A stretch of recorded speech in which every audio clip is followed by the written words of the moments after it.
Bonjour les amis, aujourd'hui une petite vidéo bien sympathique, hein, donc qui va traiter du sujet de l'autonomie et du survivalisme, hein, voilà, ça en fait partie.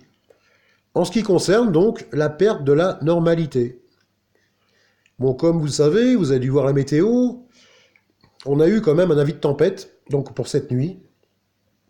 Notre région a été concernée, donc on a quand même eu des vents à 180 km/h, donc on a quand même passé une nuit assez agitée, il y a tout qui tremblait, hein, c'était quand même assez flippant, hein, voilà. Et bien sûr, ça n'a pas loupé, coupure EDF à partir de 23 h. Jusqu'à ce matin, 11 h, à peu près 11 h, ouais, voilà. Donc 12 heures de coupure, hein, voilà.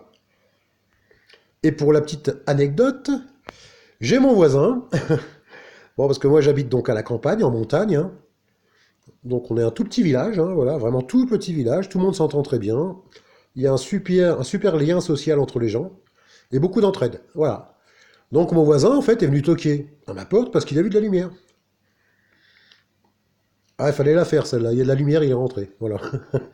Enfin, donc il a vu de la lumière. J'étais peut-être la seule maison éclairée. Enfin, ou une des seules, voilà. Et puis il est venu, en fait, taper à la porte, il m'a dit, mais t'as du courant, toi? J'ai dit, bah non, pas du tout. J'ai dit, ouais, il y a une panne EDF depuis hier, 23 h, donc j'ai pas de courant. Mais bon, j'ai ce qu'il faut pour éclairer, voilà.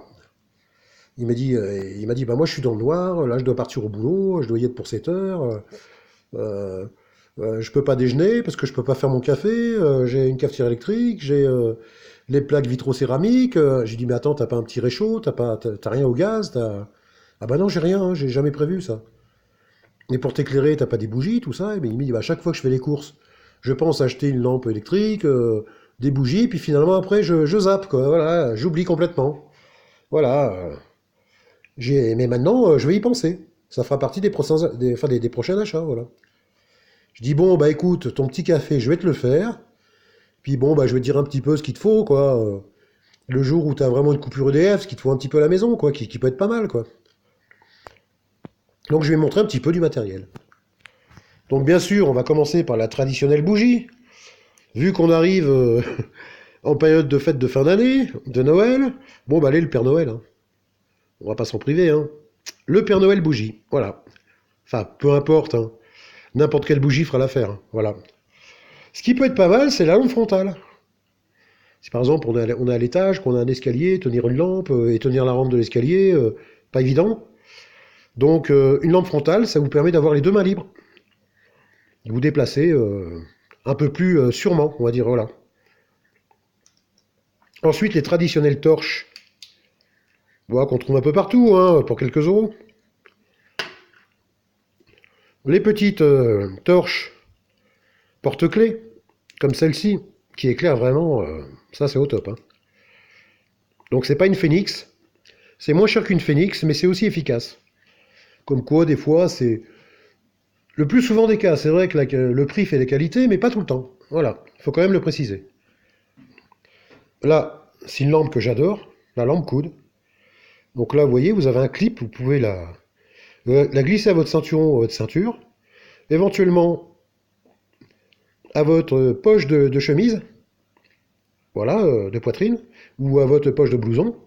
Et ça vous permet de marcher en vous éclairant devant. Voilà, c'est pas mal. Moi, j'utilise en rando, quand on arrive, qu'il commence à faire nuit le soir, elle est accrochée au sac à dos, je l'allume, comme ça on voit où on marche. C'est vraiment pas mal du tout, ça. Voilà. Bon, après, chacun prendra ce qu'il a envie, hein. C'est quelques idées, quoi. Bon, ça, c'est une lampe tactique qui éclaire vraiment super bien. Voilà. Et pour ceux qui ont tendance à oublier de changer les piles, bon, je pense que la petite lampe dynamo, pas besoin de piles, il suffit de tourner, recharger, qu'on peut trouver donc chez Decat, hein, voilà, par exemple, c'est pas cher, en porte-clés, et vous avez toujours une petite lampe avec vous. Voilà. Ensuite, pour ce qui est de l'éclairage de la maison, bon, la traditionnelle lampe à pétrole, hein, qui existe quand même depuis, on va dire, plus d'un siècle, hein, largement, hein. Bon, après, c'est pas mal. Bon, après, si éventuellement le pétrole, ça vous fait peur, vous pouvez passer à la lampe à gaz. Parce que c'est vrai que le pétrole, c'est quand même un combustible, ça fait toujours peur aux gens de l'utiliser, alors que franchement, il y a quand même une bonne sécurité, hein. Si vous faites bien la manip, vous rechargez bien, vous en mettez pas partout, il n'y a aucun risque d'incendie, hein, voilà. Faut pas la tomber, bien sûr, hein, voilà. Donc la lampe à gaz, ça peut être pas mal.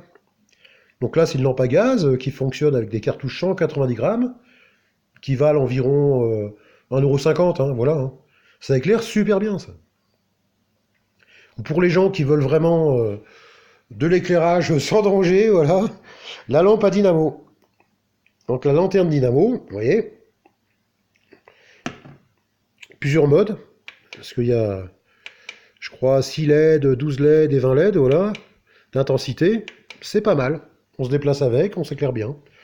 Dans la salle de bain, pour faire sa toilette, etc. Voilà. Et ensuite, bien sûr, il faut faire son petit-déj. Bon, bah moi, je vais conseiller de prendre quand même un réchaud de ce type, hein, parce que super stabilité, vous voyez. On peut le prendre avec la poignée, puis la poignée sert de stabilité. Donc le truc est bien plat, ça bougera pas. Voilà. Et bien sûr, le plateau de cuisson est quand même assez large. Donc on peut y mettre une grosse casserole. Là, donc la cafetière italienne, pour faire mon café, en cas de perte de la normalité, bon ben, c'est une 10 tasses. Vous voyez, ça se pose facilement, ça bouge pas, hein, vous voyez, impeccable. Donc ça vaut à peu près 10-12 euros ce type de réchaud. Bon, c'est bien de l'avoir à la maison. Ensuite, pour le café, pour les amateurs de café en grains, ah, bah, si vous avez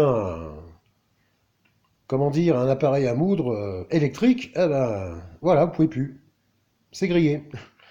Donc bah, moi j'utilise le fameux moulin à café traditionnel, manuel. Le petit moulin à café, Peugeot, qu'on peut trouver dans les brocantes. Hein. C'est pas mal, ça fait du bon café. Voilà, tous les arômes ressortent bien. Puis bon, bah ça, voilà, il n'y a pas besoin d'alimentation électrique pour ça, hein, c'est l'huile de coude, voilà. Et donc le voisin me confiait que parfois, quand il y avait les fortes pluies, bon, bah, son eau avait une petite couleur pas trop transparente. Parfois, ça arrive. Bah, par exemple, en cas de coupure EDF, hein, bien sûr, les stations d'épuration risquent de ne plus fonctionner vu que ça marche avec le courant électrique. Et vous risquez d'avoir une eau un petit peu insalubre. Moi, je vais conseiller quand il pourra, hein, parce que c'est un petit investissement quand même, c'est entre 20 et 30 euros. Donc ça, c'est une carafe qu'un pote m'a offerte, hein, donc je lui fais un petit coucou, hein, s'il voit la vidéo, il reconnaîtra certainement sa carafe, voilà, coucou. Donc c'est une carafe filtrante, pour filtrer l'eau du robinet, par exemple, voilà. Bon, après, c'est sûr qu'il y a mieux, hein, il y a les 0 water, qui pour moi est vraiment le top au niveau des carafes filtrantes. Vous pouvez ensuite voir un peu plus gros, en modèle 10 litres, c'est-à-dire le filtre à gravité British Bakerfield. Je crois que j'ai fait une vidéo là-dessus d'ailleurs, ouais, voilà. Ou Berkey, hein, pour ceux qui ont vraiment les moyens, voilà. Enfin, British, Doulton, Bakerfield et Berkey, c'est exactement le même, hein, voilà. Mais vous payez la marque, voilà, tout simplement. Donc voilà. Donc cet ami-là bah, était bien content d'avoir son petit café avant de partir au boulot, voilà. Et je pense que il va un petit peu investir, hein, parce que, comment dire, à la campagne, ça arrive souvent. Les coupures EDF, c'est quand même assez fréquent quand il y a des intempéries, voilà. Ce qu'on appelle en fait une perte de la normalité, d'où l'objet de la vidéo. Donc si on se revoit pas les amis, je vous souhaite de passer d'agréables fêtes de fin d'année, et je vous dis à une prochaine vidéo, à ciao ciao, et n'oubliez pas bah, de prévoir tout ce qu'il faut chez vous en cas de perte de la normalité. À ciao ciao les amis.